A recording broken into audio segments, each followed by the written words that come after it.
दोस्तों आज हम आपको ऐसे 5 फार्मूले बताएंगे जिसे फॉलो करके कोई भी इंसान अमीर बन सकता है। आज की video rich dad and poor dad किताब का सेकंड पार्ट है।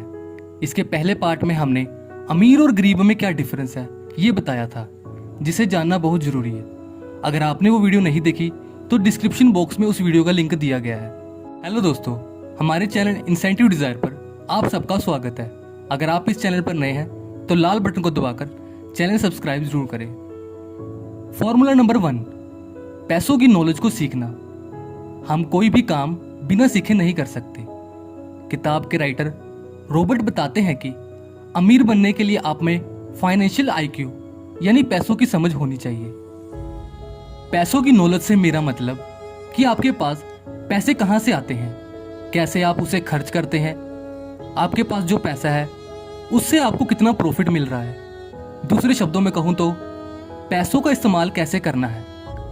इससे कोई फर्क नहीं पड़ता कि आप कितने कमा लेते हैं, फर्क तो इससे पड़ता है कि आप कितने बचा लेते हैं। रॉबर्ट कहते हैं कि मैंने ऐसे कई अमीर देखे हैं जो थोड़े ही समय बाद बहुत सारा पैसा कमाकर अचानक अमीर बन गए, लेकिन थोड़े समय बाद उनका हाल फिर वही गरीबों जैसा था। ये बात उस आदमी की उदाहरण देती है जो लॉटरी के भरोसे बैठा रहता है, और अगर कहीं वो करोड़ों जीत भी जाए तो कुछ ही समय बाद वो फिर से कर्जों में डूबा हुआ मिलेगा।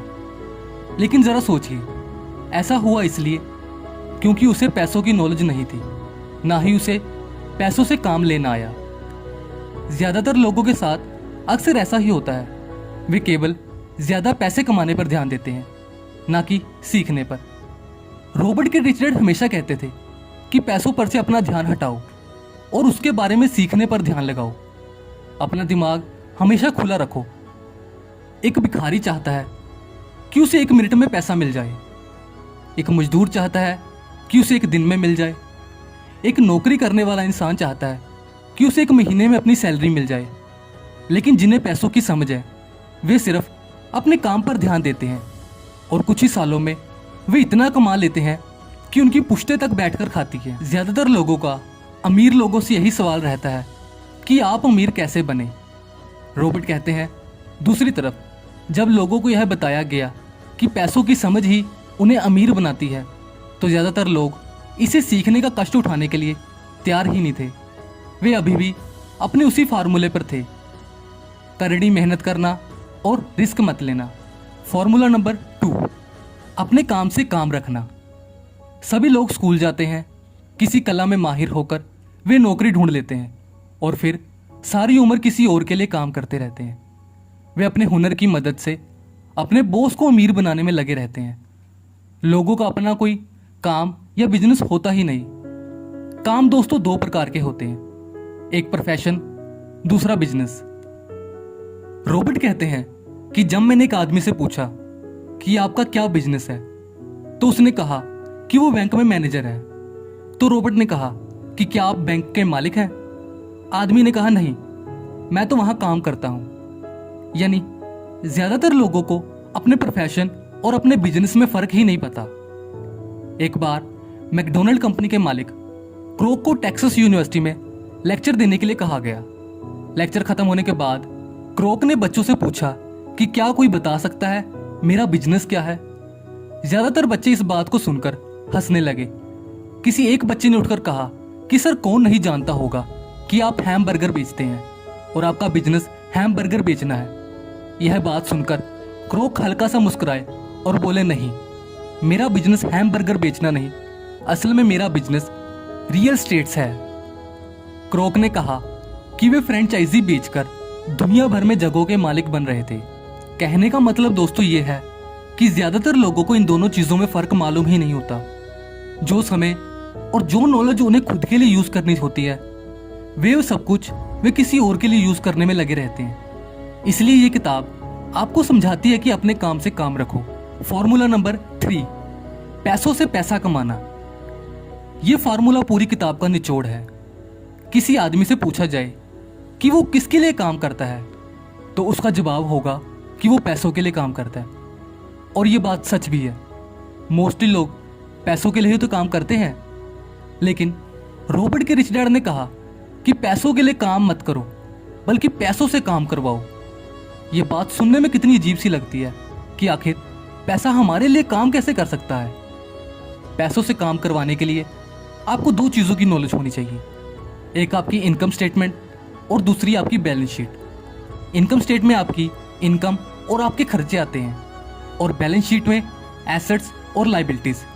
खैर, इसके बारे में हम आगे जिक्र करेंगे। पहले एक गरीब या मिडिल क्लास आदमी का कैश फ्लो समझिए। एक गरीब या मिडिल क्लास आदमी को जब भी उसकी जॉब से पैसे मिलते हैं तो पहले वो उन पैसों से अपने खर्चे पूरे करता है। इन खर्चों में हाउस टैक्स, बिजली का बिल, लोन, पानी का बिल, घर का राशन आदि। इन सब के बाद अगर उसके पास कुछ पैसे बच भी जाएं, तो उन पैसों से वे सब चीज़ें खरीद लेते हैं जिनसे उनके खर्चे और ज़्यादा बढ़ जाते हैं। उनका सारा पैसा खर्चों में ही खत्म हो जाता है। अमीर आदमी का कैश फ्लो इसके बिल्कुल उलट है।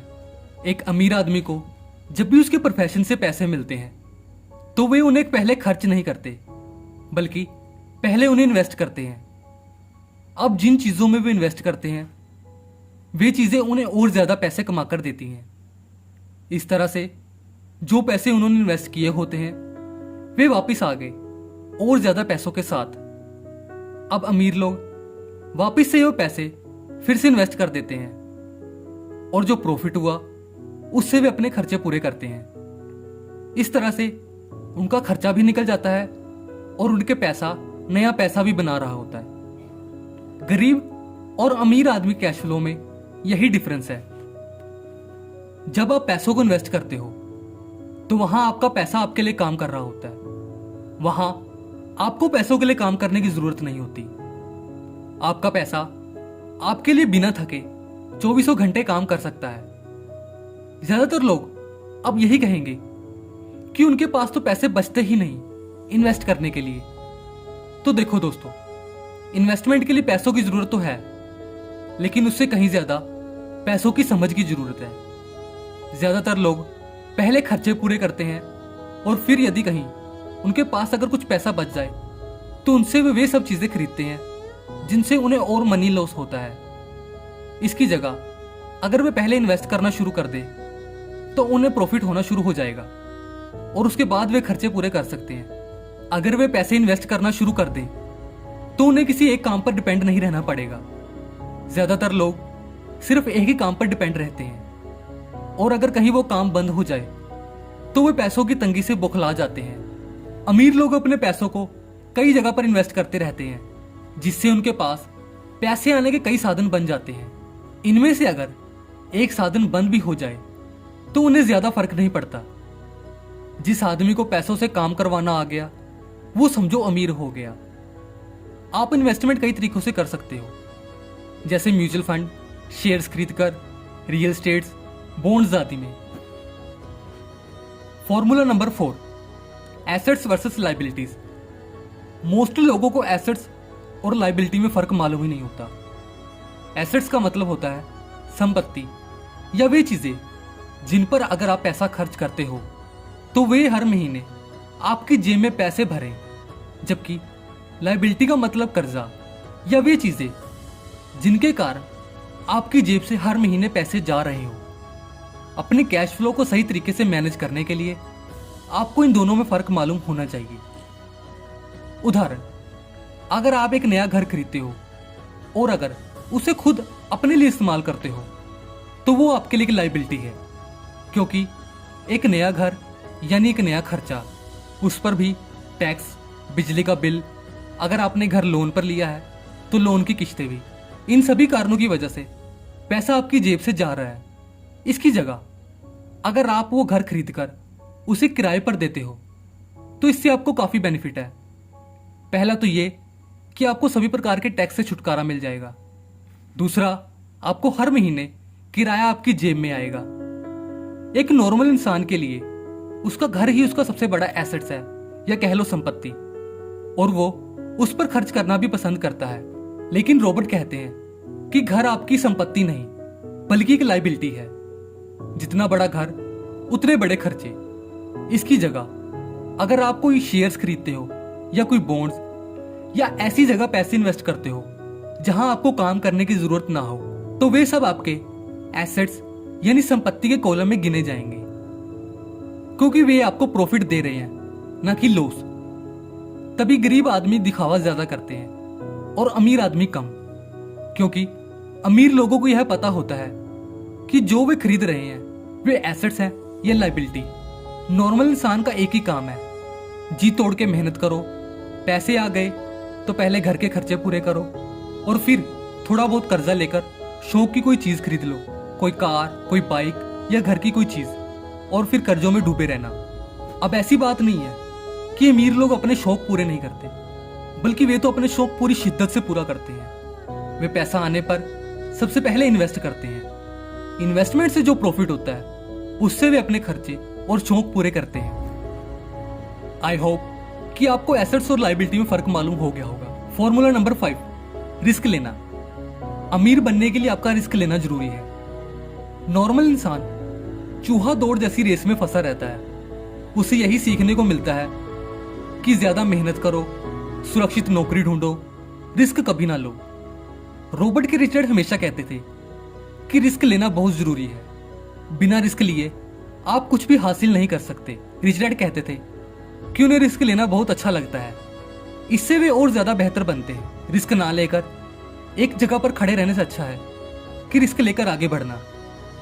लोग इसलिए रिस्क नहीं लेते क्योंकि उनमें हारने का डर होता है। उन्हें नहीं पता कि हार कर जीतने वाले को ही बाजीगर कहा जाता है।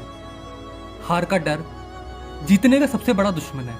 हार जीत दोनों एक ही सिक्के के दो पहलू हैं, जिस कारण वे सारी उम्र पैसों के गुलाम बनकर रहते हैं। रॉबर्ट कहते हैं कि लोग अमीर तो बनना चाहते हैं, लेकिन रिस्क कोई नहीं लेना चाहता। वे कहते हैं कि इस बात से उन्हें वो कहावत याद आती है कि स्वर्ग सभी लोग जाना चाहते हैं, लेकिन उसके लिए मरना कोई नहीं चाहता। अमीर लोग रिस्क लेते हैं और ज्यादा अमीर बन जाते हैं।